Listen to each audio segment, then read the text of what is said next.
Hello friends, इस video में हम टीआरडी डिपार्टमेंट के कुछ इंपॉर्टेंट क्वेश्चंस को डिस्कस करेंगे जो कि आपके आगे आने वाले डिपार्टमेंटल कॉम्पिटिटिव एग्ज़ाम, चाहे वो असिस्टेंट से टेक्नीशियन के हो या टेक्नीशियन से जेई बनने के लिए हो या फिर जेई एसएससी से एई बनने के लिए हो। जेई एसएससी से एई बनने के लिए जो एलडीसी या जीडीसी का एग्ज़ाम आता है 30% या 70%, उन सब एग्ज़ाम्स के लिए ये काफ़ी इंपॉर्टेंट क्वेश्चंस हैं। तो आप प्लीज़ इनको गो थ्रू होइए और आने वाले कॉम्पिटिटिव एग्ज़ाम के लिए आप अपनी तैयारी को सुदृढ़ बनाइए। तो हम क्वेश्चन नंबर 51 को डिस्कस करते हैं। क्वेश्चन नंबर 1 से 50 को मैंने एक प्रीवियस वीडियो में डिस्कस कर लिया था। इस वीडियो के अंदर हम 51 से 100 क्वेश्चंस को डिस्कस करेंगे। Question number 51, what is the minimum horizontal distance of power line crossing from the OHE where H is the height of tower. ठीक है, इस क्वेश्चन में क्या पूछा गया कि जैसे हमारे पास में ये ट्रैक है, इसमें से आपने देखा होगा बहुत सारे ये ट्रैक है अपना। ठीक है, इसके नियर बाय यहाँ पे पावर लाइन क्रॉसिंग देखी होगी। इस तरीके से टावर्स बने रहते हैं। ठीक है, ये टावर मान के चलिए इस तरीके से। ठीक है, इस तरीके से टावर होता है। उस टावर के ऊपर से हमारे यहाँ पर ओवरहेड लाइंस जारी होती हैं। इस तरीके से ये दोनों एडजेसेंट टावर हैं। ठीक है, इस तरीके से टावर मानिए। ठीक है, ये मान लीजिए कुछ भी हो सकता है। ये 765 लाइन की भी क्रॉसिंग हो सकती है, 132 की भी हो सकती है और 220 kV की ट्रांसमिशन लाइंस भी हो सकती हैं। इस तरीके से ये हमारे OHE को या हमारे ट्रैक को क्रॉस करती हैं, जैसे इस तरीके से, ऐसे इस तरीके से। ठीक है, तो इस तरीके से क्रॉस कर रहे होते हैं। तो इसकी जो ये टावर है, इस टावर की यहाँ से ये डिस्टेंस पूछी है, यहाँ से यहाँ तक अपना जो है ट्रैक के, तो मिनिमम कितनी होनी चाहिए। इसकी मिनिमम डिस्टेंस का एक ये मान लीजिए ग्राउंड लेवल है। ठीक है, जहाँ पे ये खड़ा हुआ है, तो इसकी अज्यूम करते हैं कि मान लीजिए कि इसकी हाइट h है। इस टावर की हाइट कितनी है, h है, where h is the height of tower. तो ये कितना होना चाहिए, ये डिस्टेंस होनी चाहिए h+6 मिनिमम। ठीक है, इससे ज़्यादा दूर होगा टावर कोई इशू नहीं है, इससे पास नहीं होना चाहिए। क्यों ऐसा एक निकाला कि कल को ये टावर ऐसे गिर जाए, ट्रैक के पास गिरे, तो एटलीस्ट हमारा ट्रैक के ऊपर ये टावर ना आ जाए। अगर टावर मान लो कि ट्रैक के पास ही लगा हुआ है यहाँ, और ये मान लो कि टावर ट्रैक की तरफ गिर गया, तो हमारा सारा मूवमेंट प्रभावित हो जाएगा। इसीलिए हमने इस टावर को दूर लगाया है ताकि हमारा मूवमेंट किसी तरीके से डिस्टर्ब ना हो in case of falling of this tower. तो ये डिस्टेंस मिनिमम कितनी होनी चाहिए, h+6 होनी चाहिए। ठीक है, ऑप्शन डी होगा इस तरीके से। और नेक्स्ट क्वेश्चन कहते हैं, what is the minimum deviation permitted for power line crossing over OHE।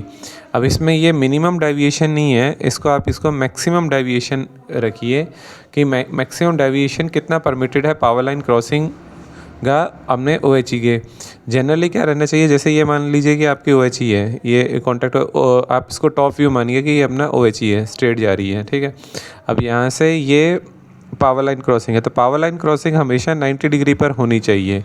But in सब केसेस क्या होगा कि मान लो कि एक टावर यहाँ है और एक टावर यहाँ है, तो इस तरीके से हमारे जाएगी ट्रांसमिशन लाइन OHE को क्रॉस करेगी। तो ये जो डेविएशन हुआ इस तरीके परपेंडिकुलर बना रही है, और ये 30 डिग्री, यानी ये जो डेविएशन है ये 30 डिग्री से ज़्यादा नहीं होना चाहिए। यानी कि जो हमारा परपेंडिकुलर से कितना टिल्ट तक हो सकता है, 30 तक हो सकता है, इससे ज़्यादा नहीं होना चाहिए। कि इससे ज़्यादा ये डेविएशन नहीं होना चाहिए, और इसके लिए भी परमिशंस वगैरह लेनी पड़ती है। जनरली तो हमें 90 पे ही क्रॉस करवानी है ट्रांसमिशन लाइन। ठीक है, अगर 90 पे नहीं हो रही है तो 30 तक परमिटेड रहता है इसके अंदर। तो आंसर क्या हो जाएगा मैक्सिमम डेविएशन का 30 degree. Question number 53, what is the minimum implantation for mast on the platform. Platform के ऊपर कोई भी मास्ट हमें गाड़ना है या कोई भी पोर्टल है, तो उसका मिनिमम इम्प्लांटेशन कितना होता है, 4.75। ये काफ़ी इंपॉर्टेंट क्वेश्चन है, रिपीटेटिव नेचर का, बार बार पूछा जाता है। Next question, what is the full form of RDSO। RDSO की फुल फॉर्म क्या है, research design and standard organisation. इसकी क्या है, research designs and standard organisation. तो इसकी हो जाएगी हमारी full form option B, research design and standard organisations. और ये कहाँ स्थित है, लखनऊ के अंदर स्थित है, LKO में। LKO में मानिक नगर एक जगह है, वहाँ पे स्थित है। Question number 55, minimum separation between two earth pits. Two earth pits के बीच में मिनिमम कितनी दूरी होनी चाहिए। अब इस क्वेश्चन में ये नहीं बताया कि भाई कितने मीटर का है अर्थ इलेक्ट्रोड। अगर हमारा अर्थ इलेक्ट्रोड 3 मीटर वाला है, ठीक है, तो उसके लिए मिनिमम सेपरेशन हो जाएगा 6 मीटर। और अर्थ इलेक्ट्रोड अगर 8 मीटर का है, ठीक, 4 मीटर का, सॉरी, 4 मीटर का अर्थ इलेक्ट्रोड है, तो उसके लिए हमारा सेपरेशन हो जाएगा 8 मीटर। 4 मीटर वाला अर्थ इलेक्ट्रोड हम यूज़ करते हैं TSS में, और जनरली आज के टाइम में SP SSP में भी वही 4 मीटर वाला ही यूज़ करते हैं, SP SSP। और 3 मीटर वाला हम OHE के अंदर जैसे लगाते हैं, तो OHE में 3 मीटर वाला यूज़ हो जाता है। जैसे सिंगल आई सेक्शन में यार्ड्स के अंदर 100 मीटर या 200 मीटर पे लगते हैं ये 3 मीटर वाले, ठीक है। बट जनरली प्रेफरेबली 4 मीटर का रहता है, तो 4 मीटर का डिस्टेंस कितना हो जाएगा, 8 मीटर की दूरी पर आएगा। लेकिन यहाँ कोई ऑप्शन 8 मीटर दे नहीं रखा है, 8 मीटर कहीं नहीं है, तो हम 3 मीटर वाला अज्यूम करते हुए 3 मीटर वाला अर्थ इलेक्ट्रोड यूज़ किया है, तो आंसर क्या हो जाएगा हमारा 6 मीटर हो जाएगा। Question number 56, what is the CT ratio on 25 kV side. 25 kV side में CT का रेशो क्या होता है, 1500 750/5 होता है, ठीक है। ये एक CT रेशो यूज़ करते हैं। अब जैसे अगर कोई भी बताया नहीं है कि भाई कि कितने KVA का ट्रांसफार्मर है या कुछ भी MVA का ट्रांसफार्मर है, तो हमें स्टैंडर्ड 21.6/30.24 के ये अपना स्टैंडर्ड जो रहता है उसको मानते हुए क्वेश्चंस को अटैम्प्ट करना है। तो हमारा प्राइमरी साइड में जो रहेगा 25 kV साइड में, उसका CT रेशियो रहता है 1500/750/5। जनरली हम 1500/5 पे सेटिंग करके रखते हैं उसकी, ठीक है। उसके कनेक्शंस इसी तरीके से करके रखते हैं। तो नेक्स्ट क्वेश्चन है, what is the drop out fuse rating of 80। Drop out fuse की रेटिंग क्या रहती है हमारे, 1 एम्पियर का रहता है। चाहे वो कितने भी KV अपन ने जैसे 80 लगता है उसमें ड्रॉप आउट DO फ्यूज़ लगता है, तो वो 1 एम्पियर का रहता है, ठीक है। What is the voltage rating of type 1 PT। Type 1 PT की वोल्टेज रेटिंग क्या रहती है, 25/100 रहता है ये। ऑप्शंस ए, अगर जैसे इसमें सभी ऑप्शन है 25, 25, 25 और 25 दे रखा है, बाकी अभी के टाइम में 27, 500/100 के भी आते हैं टाइप 1 PT। टाइप 1 PT में ये जो रहेगा वो 100 रहेगा, और टाइप 2 PT में ये जो रहेगा वो मतलब ऐसा भी हो सकता है, टाइप 2 PT बटे में 110 रहेगा टाइप 2 में, और टाइप 1 में बटे में 100 रहेगा। इस तरीके से याद रखते हैं। और टाइप 2 को याद करने का तरीका भी ये कर सकते हैं, ये 2 डंडियाँ आ गई तो मतलब टाइप 2 हो गया ये। इस तरीके से आप एक तरीके से याद कर सकते हैं, कन्फ्यूज़न हो तो। ये 110 में 2 डंडियाँ हो गई, तो ये 2 डंडियाँ किस में रहेगी, टाइप 2 में रहेगी। और सिंगल है तो वो किस में रहेगी, टाइप 1 में रहेगी। इस तरीके से मेमोराइज़ कर सकते हैं आप इसको। What is the voltage rating of type 2, तो 110 रहेगा इसके अंदर, ऑप्शन सी हो गया। What is the fix length of dropper. Fix length of dropper कितनी रहती है, 105 mm का रहता है। कैसे, जैसे ये कैटनरी है हमारी, किस तरीके से ड्रॉपर्स आते हैं, ऐसे कैटनरी रहती है और नीचे क्या रहेगा, कॉन्टैक्ट वायर रहेगा। तो यहाँ क्या रहता है, कैटनरी क्लिप, और फिर इस तरीके से एक ये ऐसे रहता है अपना ऊपर का फिक्स पार्ट, इस तरीके से बन गए, फिर यहाँ इस तरीके से रहता है ये, मतलब तो ये जो फिक्स पार्ट है इससे ऊपर वाला, और फिर एक ये नीचे वाला अपना ड्रॉपर जो इस तरीके से बन के इस तरीके से रहता है। तो ऊपर वाला जो पार्ट होता है वो फिक्स्ड पार्ट होता है, उसकी लेंथ कितनी होती है, 105 mm। इसको मेमोराइज़ कर लीजिए, ये काफ़ी इंपॉर्टेंट क्वेश्चन है, ये कई बार आता है हमारे। और यही अगर पूछा जाए कि मिनिमम ड्रॉपर की लेंथ कितनी है, यानी कि इस फिक्स पार्ट तो 105 रहेगा और ये नीचे वाला सबको टोटल मिला के कितना होगा मिनिमम ड्रॉपर लेंथ, वो होती है 150 mm। यानी सबसे छोटा जो ड्रॉपर बन सकता है जो हमारा परमिसिबल है विदाउट एनी स्पीड रिस्ट्रिक्शन, वो होता है 150 mm का। और जो फिक्स ड्रॉपर की लेंथ रहती है, फिक्स लेंथ ऑफ ड्रॉपर, वो रहता है हमारा 105 mm का।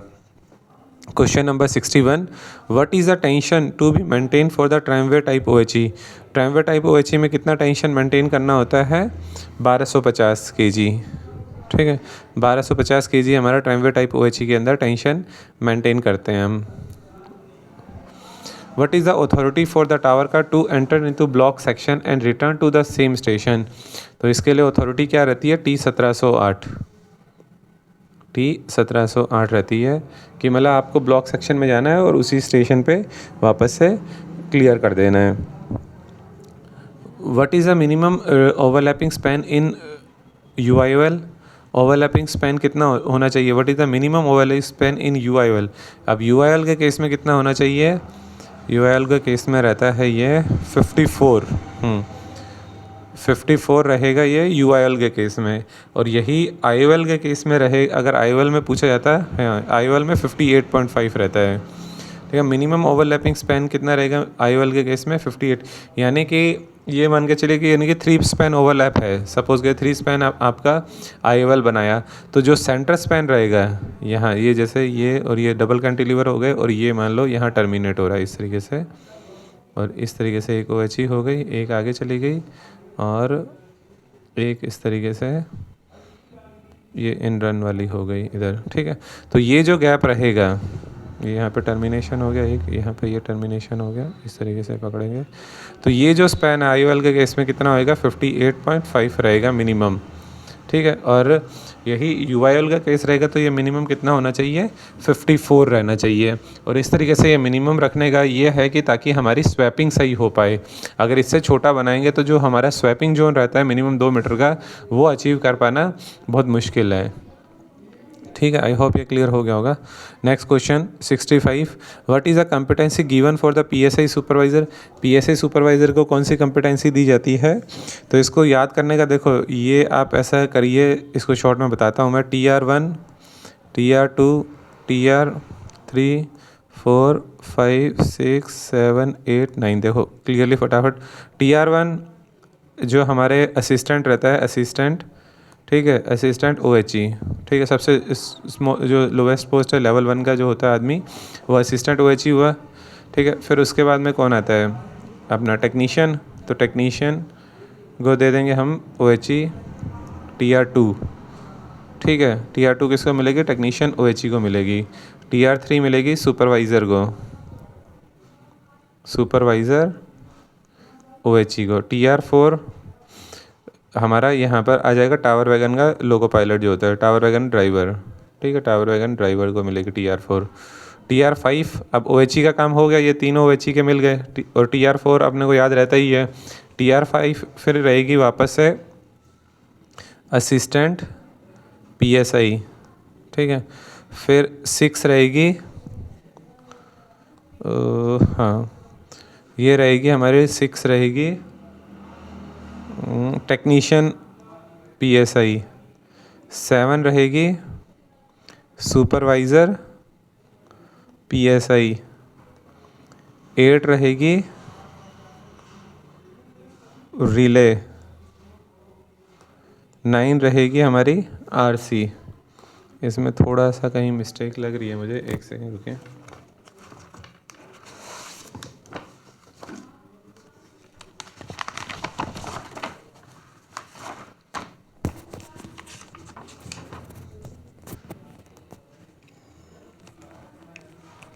ये टेक्नीशियन, हाँ यहाँ ये है असिस्टेंट PSI की नहीं है, ये है टेक्नीशियन। यहाँ पर ये नहीं है, यहाँ पर इस तरीके से टेक्नीशियन PSI यानी असिस्टेंट की एक TR1 रहेगी, फिर इसके बाद में टेक्नीशियन PSI आएगा, टेक्नीशियन, फिर सुपरवाइज़र 6 रहेगी सुपरवाइज़र PSI, फिर 7 रहेगा RC आर्टिसन। 7 जो रहेगी वो रहेगी 7 RC आर्टिजन। ठीक है, और आर्टिज़न हो या सुपरवाइज़र हो, और इस तरीके से रहेगी। और 8 रहेगी RC का जो स्किल्ड स्टाफ रहेगा, TR8 RC स्किल्ड।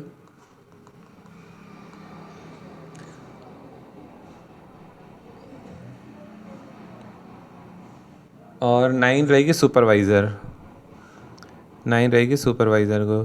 ठीक है, मतलब ये 7, 8, 9 तो RC की हो गई और रिले की हो गई। 9 सुपरवाइज़र RC रहेगा, और 8 RC की वो रहेगा, और 7 रिले का रहेगा। तो इस तरीके से ये रहती हैं। मतलब असिस्टेंट के लिए केवल एक रहती है TR1। ठीक है, फिर जो होता है असिस्टेंट कॉमन ही रहता है, उसके लिए कोई ऐसा नहीं है। नेक्स्ट, तो इसका क्या हो जाएगा अपना competency given to PSI supervisor. PSI supervisor के लिए हो गई हमारी 5, 6 हो गई है ना। PSI सुपरवाइज़र कॉम्पिटेंसी 6 रहेगी उसके लिए, ए ऑप्शन हो गया। Which of the following is not properly property of SF6 gas. SF6 gas की कौन सी प्रॉपर्टी नहीं होती है? Which of the following is not a property of SF6 gas?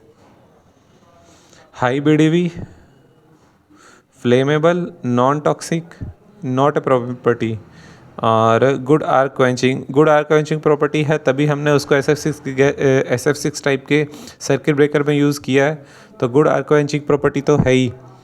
Flammable नहीं है ये, फ्लेमेबल होती तो आर्क लगेगी तो कर देगा, तो फ्लेमेबल नहीं होनी चाहिए। हाई BDV तो हाई ब्रेकडाउन वोल्टेज रहेगी, तभी मतलब अपना तभी हम लोगों ने SF6 गैस को यूज़ किया है, तो ब्रेकडाउन वोल्टेज तो ज़्यादा रहेगी इसकी, तभी डाइलेक्ट्रिक ब्रेकडाउन नहीं होगा, तो हाई BDV है इसकी। फ्लेमेबल यानी आर्क क्वेंचिंग प्रॉपर्टी भी है और फ्लेमेबल नहीं है, ठीक है, ये फ्लेमेबल बी ऑप्शन हो गया इसका, ऑप्शन बी। और नॉन टॉक्सिक भी है, बट ये गैस थोड़ा सा जो अपना ओजोन लेयर है उसको मतलब प्रभावित करती है, तो ओजोन डिप्लीशन का एक कारण तो है, ये इस तरीके से बताते हैं, बट ये फ्लेमेबल तो नहीं है, तो ये चीज़ है। नेक्स्ट क्वेश्चन करते हैं, what is the standard specific gravity of electrolyte in battery cells at 27। तो इसकी 1210 रहती है, 1210 ऑप्शन नहीं है तो 1215 कर दीजिए इसको। हाँ, स्टैंडर्ड क्या रहेगा, 1215 रहेगी अपने, 1210 वो डिपेंड करता है OEM के ऊपर भी, तो लगभग 1210 1215 रहती है 27 डिग्री के ऊपर। What is the increase in temperature, what is the effect of specific gravity value. Temperature अगर जैसे जैसे बढ़ेगा तो क्या होगा, स्पेसिफिक ग्रेविटी बढ़ेगी। What is the increase in temperature, what is the effect on specific gravity value. तो increase या गलत दे रखा है ये इसका आंसर। हाँ, इसका इंक्रीज़ रहेगा, ये ऑप्शंस गलत दे रखा है, तो increase. What is the with increase in temperature what is the effect of specific gravity value, it increases. और इंक्रीजेस किस फैक्टर से करती है, 0.0007 से करती है, मतलब with 1 degree temperature increase in, तो इसमें ये फैक्टर ऐड करता रहते हैं अपन। जैसे मान लो कि अभी स्पेसिफिक 27 डिग्री पे 1210 बताई थी मैंने, ये ऐसे मान के चलिए ये है, तो इसके अंदर अगर मान लो कि 1 डिग्री राइज़ कर गया तो इसकी वैल्यू क्या हो जाएगी, इसमें 0.007 ऐड करेंगे तो इसकी वैल्यू हो जाएगी ये, ठीक है। तो या फिर 1200 लेंगे तो इसकी वैल्यू हो जाएगी, इस तरीके से लेंगे तो 1210.7 हो जाएगी इसकी value. Next question, what is the terminal connector use for 160 square mm copper jumper. Terminal connector कौन सा यूज़ करते हैं 160 स्क्वायर mm कॉपर जंपर के लिए, B1009। What is the encumbrance for the main line OHE and turn out locations. इसके लिए जहाँ obligatory locations होती है वहाँ पे क्या क्या अपन इनकम्बरेंस रखते हैं, मेन लाइन का हम रखते हैं 90, इसका रहता है 90 सेंटीमीटर, और टर्न आउट का रहेगा 140, ये आप याद रखिए। और क्यों रखते हैं टर्न आउट, जैसे इस तरीके से ये अपना मेन लाइन हुआ और यहाँ ये टर्न आउट हुआ, तो टर्न आउट के अंदर हमें यूजुअली क्या करना होता है, एक SI को बिठालना होता है, तो यहाँ एक SI आएगा, तो SI का अपने इनकम्प्रेस मेंटेन करें, SI के ऊपर मिनिमम इनकम्प्रेस कितना रखना होता है 450 mm। अगर हमने यहाँ पर 90 कर दिया तो हम यहाँ पर ये 450 mm अचीव कर पाएँ या नहीं कर पाएँ कोई श्योरिटी नहीं है, तो इसीलिए हमने क्या कर दिया, एक मेन लाइन को हमने 90 बना लिया और इसको 140 कर देते हैं, ताकि हम यहाँ पर मिनिमम जो इनकम्प्रेस है वो हम अचीव कर पाएँ। तो you just remember turn out location पे क्या रहेगा 140 रहेगा, और मेन लाइन का कितना रहेगा 90 रहेगा for main line OHE at turn out. तो मेन लाइन का पूछा है यहाँ पे 0.9 आ गया answer. What is the standard distance of a dropper from the mast centre. A dropper की क्या डिस्टेंस रहती है मास सेंटर से, तो ये 225 पे रहता है, 2.25। ए ड्रॉपर कितने पे रहेगा मास से हमारे 2.25 पे। Next question, question number 72, what is the maximum difference between two adjacent span. एक स्पैन से दूसरे स्पैन के बीच में कितना मैक्सिमम स्पैन डिफरेंस अलाउड है, तो वो मैक्सिमम डिस्टेंस स्पैन अलाउड है 18 मीटर। इसको याद मेमोराइज़ करना है, मैक्सिमम स्पैन डिस्टेंस कितना अलाउड है 18 मीटर। ऐसा नहीं होगा कि हाँ भाई कि यहाँ पर मान लो कि एक स्पैन चला 54 और उसके बाद में आप सीधा स्पैन गिरा दिया 27 का एक बना दिया, ठीक है, ऐसा नहीं होगा। यानी कि दोनों में स्पैन का कितना डिफरेंस होगा, यहाँ पे 54 का एक स्पैन बनाया पहला हम यहाँ, फिर दूसरा, फिर तीसरा, मान लीजिए इस तरीके से, तो 54 के स्पैन के बाद सीधा 27 आ गया, तो डिफरेंस कितना हो गया 27 मीटर का। तो ये अलाउड नहीं है, इस तरीके से आप नहीं कर सकते हैं। मैक्सिमम जो डिफरेंस रहेगा वो 18 मीटर का रहेगा। और अगर यही पूछा जाता कि व्हाट इज़ द, ये तो डिफरेंस पूछा जाता है, और मिनिमम स्पैन कितना अलाउड है, what is the minimum span कितना हम कर सकते हैं कोई भी, तो वो है 27 डिग्री का, 27 मीटर। मिनिमम स्पैन कितना पॉसिबल है 27 और मैक्सिमम 72 है हमारे, ठीक है। और what is the condemning dia of contact wire on main line, main line में कंडेमनिंग डाया कितना है 8.25 है। ऑप्शन डी ऐसा लिख रखा है 0.25, ये गलत ऐसा लिखा हुआ है यहाँ पे, ये प्रिंटिंग मिस्टेक है। 8.25 mm रहता है हमारा कंडेमनिंग डाया मेन लाइन के अंदर। और यही अगर 160 kmph और जहाँ ये 8.25 कहाँ अलाउड है, जहाँ हमारे 635 635 18 ना, हाँ नहीं 665 हो गया ना, 65 kg के वेट लगे हुए हैं।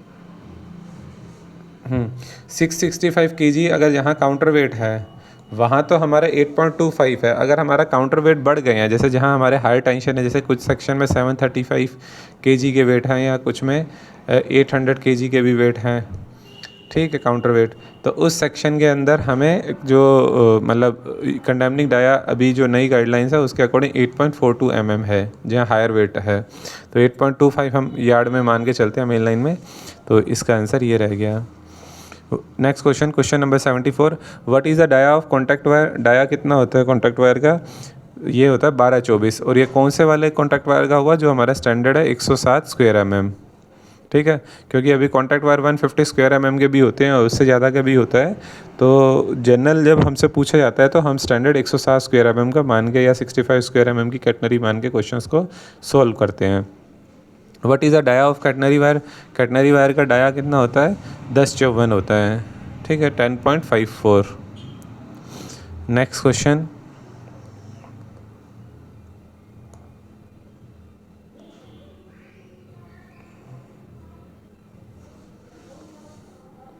Question number 76, what is the standard alarm trip value of gas density of SF6 gas in SF6 circuit breaker.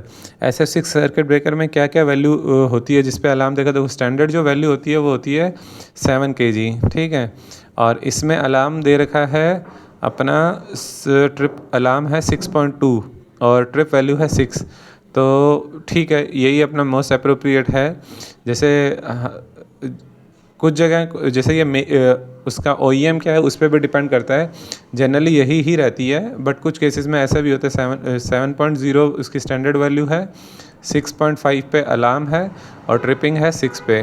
तो अगर जो भी ऑप्शन हो मोस्ट नियर बाय तो उस पर आप कर सकते हैं इसको। तो 7, 6.5 और 6.0 हो गया, या 7, 6.2, 6.0 इस तरीके से रह गया। Question number 77, what is a wrong related to maximum demand in TSS। Maximum demand of TSS के कंटेक्स्ट में क्या चीज़ रॉन्ग स्टेटमेंट है। CMD कॉन्ट्रैक्ट मैक्सिमम डिमांड, ये तो सही बात है, CMD वही होती है। If RMD exceeds CMD penalty will be levied. RMD क्या होता है, ये हो गया अपना रेगुलर मैक्सिमम डिमांड या कुछ एक पीरियड के लिए रहता है ये कॉन्ट्रैक्ट मैक्सिमम डिमांड। इफ़ ये सही है, RMD मतलब कुछ पीरियड के लिए रहता है ये। If both feeds from the supply authority fails penalty will B exempted. CMD can be altered, CMD can be altered at the same time with message. हाँ, मैसेज के साथ में अल्टर नहीं कर सकते हैं। CMD यानी कॉन्ट्रैक्ट मैसेज डिमांड, जब हमने एक मैसेज करेंगे और वो अल्टर कर देगा तो ये गलत बात है। तो इसका आंसर क्या हो जाएगा, डी हो जाएगा। क्योंकि CMD जो हमारा जब भी किसी भी SEB या स्टेट इलेक्ट्रिसिटी बोर्ड से हमारा जब कॉन्ट्रैक्ट होता है किसी TSS के लिए कि हाँ भाई कि हम उनको अपना लोड बता देते हैं कि हाँ इस TSS के लिए हमारा sanctioned load, state electricity board को हम बताएंगे कि इस TSS के लिए हमें जैसे मान लो कि कितने KVA का लोड रहेगा। जैसे हमारा मान लो कि हमने सैंक्शन करा रखा है 20 KVA का लोड सपोज़ कीजिए, तब अब हम बोलेंगे कि नहीं हमारा तो जैसे नंबर ऑफ़ ट्रेन्स बढ़ गई और उनको बोल देंगे नहीं कि हमें तो लोड ज़्यादा बढ़ाना है, बस एक फ़ोन करेंगे विद द मैसेज तो बढ़ा देंगे। तो ऐसा नहीं होता, उसका एक ड्यू प्रोसेस है, तो उसके बाद ही ये अपना लोड सैंक्शन हाई होता है। वो CTPT में भी चेंजेस उनके रहेंगे या जो भी रहेगा, तो केवल एक मैसेज से उनका अपना कॉन्ट्रैक्ट मैक्सिमम डिमांड नहीं बढ़ सकती है। तो ऑप्शन डी हो गया इसका आंसर। और ये RMD एक्सीड करेगी यानी कि हमने ज़्यादा कंज्यूम कर लिया जो हमारी मैक्सिमम डिमांड थी, तो पेनल्टी विल बी लिवाइड, वो पेनल्टी लिवाइड कर सकते हैं, ये भी सही बात है। Question number 78, what is the standard dielectric dissipation factor of transformer oil in service. जो हमारा डाइलेक्ट्रिक डिसिपेशन फैक्टर यानी कि 10 डेल्टा की वैल्यू इसने पूछा है, 10 डेल्टा की वैल्यू, वो अगर कोई भी सर्विस ऑयल है तो उसकी मैक्सिमम कितनी हो सकती है। What is the standard dielectric dissipation factor, यानी कि इससे स्टैंडर्ड वैल्यू पूछी है, इससे कम होनी चाहिए, तो ऑप्शन सी रहता है 0.01 से कम होनी चाहिए हमेशा। और इससे ज़्यादा हो गई तो इसका मतलब या तो वो होगा, क्या बोलते हैं उसे, फिल्ट्रेशन प्लांट से हम फ़िल्टर करेंगे और फिल्ट्रेशन होने के बाद भी अचीव नहीं हो रही है तो फिर हमें रिप्लेस करना पड़ता है, तो फिल्ट्रेशन का करते हैं। और स्टैंडर्ड डाइलेक्ट्रिक डिसिपेशन फैक्टर कितना होना चाहिए ट्रांसफार्मर ऑयल का, 0.01 रहता है इसका, और इससे लेस ही होनी चाहिए। What is the question number 79, what is the minimum clearance between two runners of SI. SI मतलब सेक्शन इंसुलेटर।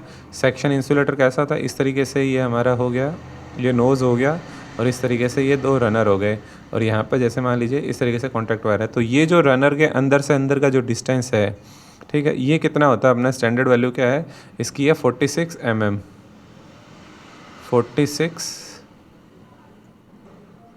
46 mm नहीं है, 46 सेंटीमीटर, 46 सेंटीमीटर होती है इसकी स्टैंडर्ड वैल्यू या मिनिमम क्लियरेंस, तो 46 हो गया ये हमारा ऑप्शन बी, ठीक है, काफ़ी मतलब 46 सेंटीमीटर।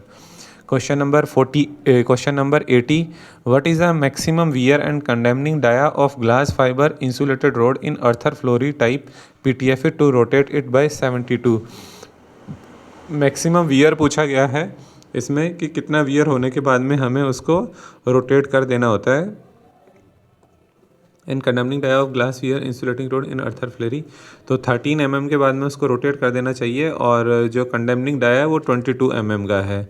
72 डिग्री से करते हैं, 5 टाइम्स हम उससे रोटेट कर सकते हैं। 72 को 5 से मल्टीप्लाई करेंगे तो 360 आ जाता है। तो 13 mm मैक्सिमम वियर है, एक साइड में अलाउड है। जैसे इस तरीके से मान लो ये आपका हुआ, ये हुआ न्यू अर्थर फ्लोरी की ग्लास रोड, ठीक है। अब यहाँ से ये वियर हो गया ऐसे, ठीक है। अब हमने वहाँ पे जाके चेक किया ऐसे, तो जो भी इसकी रोड की विड्थ होती है उससे अगर ये 13 mm कम हो गया है तब हमें इसे रोटेट कर देना है। और हम इसको रोटेट करते करते बाद में कैसा बन जाएगा, पेंटागोनल टाइप का बन जाएगा ये, इस तरीके से 5 बारी रोटेट करेंगे, यानी 1 बारी, 2 बारी, 3 बारी, 4 बारी और 5 बारी, तो इस तरीके से आ जाएगा।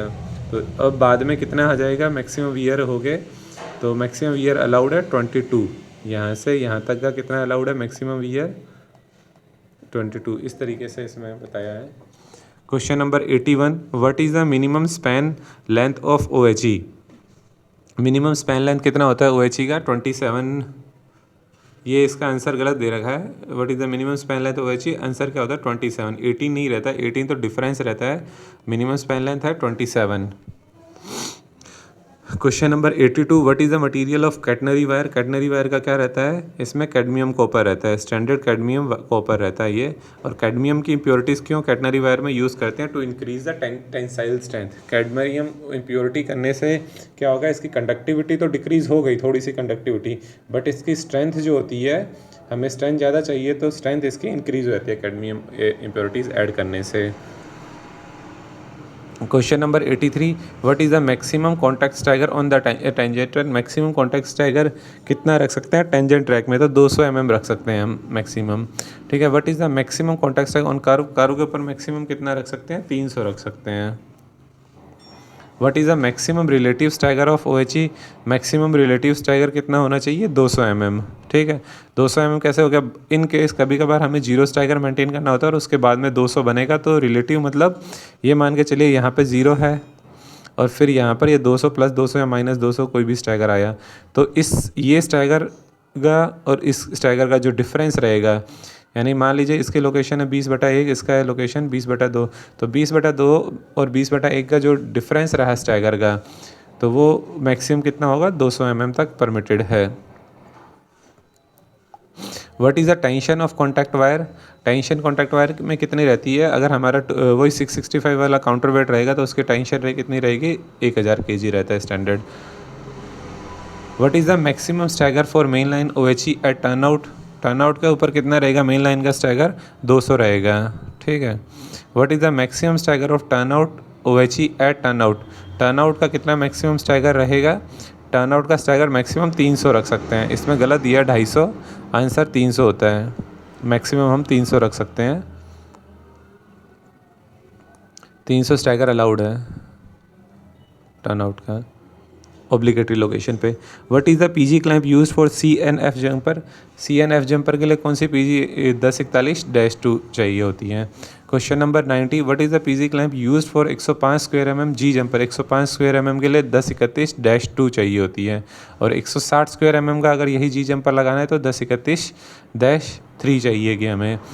Expand the EIG। EIG की फुल फॉर्म क्या होती है? Electrical inspector to government of India. Electrical inspector to government of India, options B. और ये और कोई नहीं, हमारे PCEE सर होते हैं, principal chief electrical engineer sir ही EIG का मतलब अनुमोदन करते हैं। EIG कोई भी न्यूली कमीशन सेक्शन होता है तो एनर्जाइज करना है तो उसको EIG सेंक्शंस PCEE सर ही उसको देते हैं अपने इंस्पेक्शन के बाद में, ठीक है।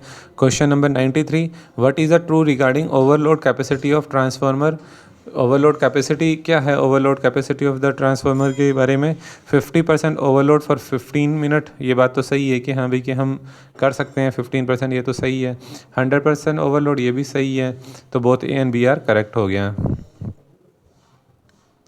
50% नहीं इसका होता है 100% ओवरलोड, नहीं ये गलत हो गया ना।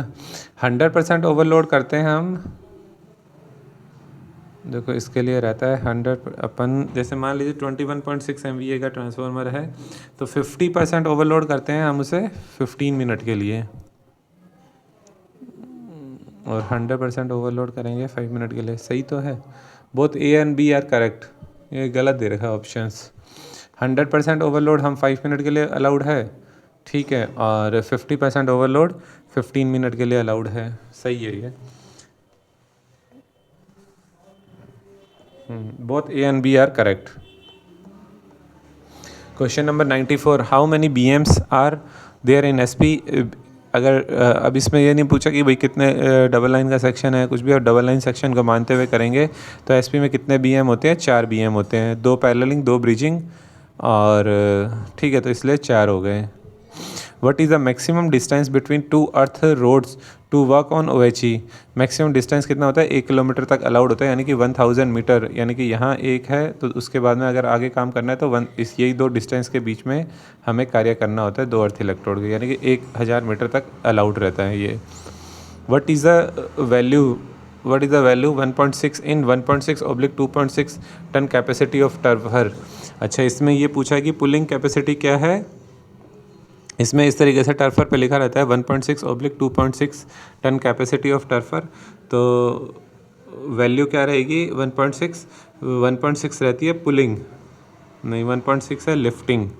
इसमें 2 होती है, ये लिफ्टिंग है और ये पुलिंग है। लिफ्टिंग क्या होगी? 1.6। What is the value 2.6 in 1.6/2.6 ton capacity of tirfor? तो ये लिफ्टिंग है तो ये पुलिंग हो गया, पुलिंग, यानी पहले वाली लिफ्टिंग होती है और दूसरी वाली pulling, LP, lifting oblique pulling होता है। What is the standard value of X/Y for 250 mm pulley at 35 degree? Standard value of XY for 250 mm pulley at 35 degree, तो 130 और 230 रहती है, ऑप्शन डी। 130 और 230 रहती है 35। जैसे हमारा स्पेसिफिक ग्रेविटी जो हम उसकी लेते हैं क्या होता है? बैटरी के केस में हमारा स्टैंडर्ड टेम्परेचर होता है 27। इसी तरीके से ATD के केस में हमारा स्टैंडर्ड टेम्परेचर रहता है 35। जो भी हम OHE का काम करते हैं उसके लिए स्टैंडर्ड कितना होता है? 35 degree. Question number 99, What is the maximum permissible water content of transformer oil in the service below 145 kV? Maximum permissible what is the permissible water content of transformer oil in service below 145 kV? यानी below 145 kV ये मतलब कि applied voltage है, यानी कि जैसे 132 kV/27 है तो उसमें 132 हो जाएगा, यानी कि बिलो हो गया 132। तो इसके लिए मैक्सिमम परमिसिबल या what is the permissible water content for the transformer in service, तो इसके लिए 35 ppm तक पार्ट्स पर मिलियन तक अलाउड होता है, 35 ppm। Question number 100, minimum arcing horn gaps in HV and LV bushing for the power transformer। Minimum arcing horn gap कितना होना चाहिए HV और LV? LV के लिए तो 200 रहता है मिनिमम, LV के लिए 200 ये होगा, और HV के लिए अपना, अब इसमें ये बताया नहीं है कितने kVA का ट्रांसफार्मर है, कितने अप्लाइड मतलब प्राइमरी के अंदर क्या वोल्टेज रेटिंग है। जैसे मान लीजिए 220 kV है तो उसके लिए आर्किंग horn का गैप का अलग हो जाएगा। 132 है, 132 kV है तो उसके लिए अलग रहेगा। 66 kV है तो अलग रहेगा। तो बाकी अगर ऑप्शन से देखा जाए तो ये तो अपना गलत ही है। LV साइड में ये नहीं होता है, क्योंकि LV साइड में ये भी नहीं होता है, LV साइड में ये भी नहीं होता है, तो इससे ये अपना ऑप्शन डी हो जाएगा अगर देखा। लेकिन इन्होंने ऑप्शन दिया है 760 mm और 270 mm।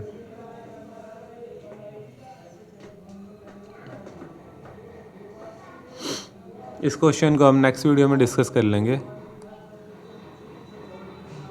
इस तरीके से हमने इस वीडियो में 100 क्वेश्चंस को डिस्कस किया है, और थैंक्स फॉर वॉचिंग।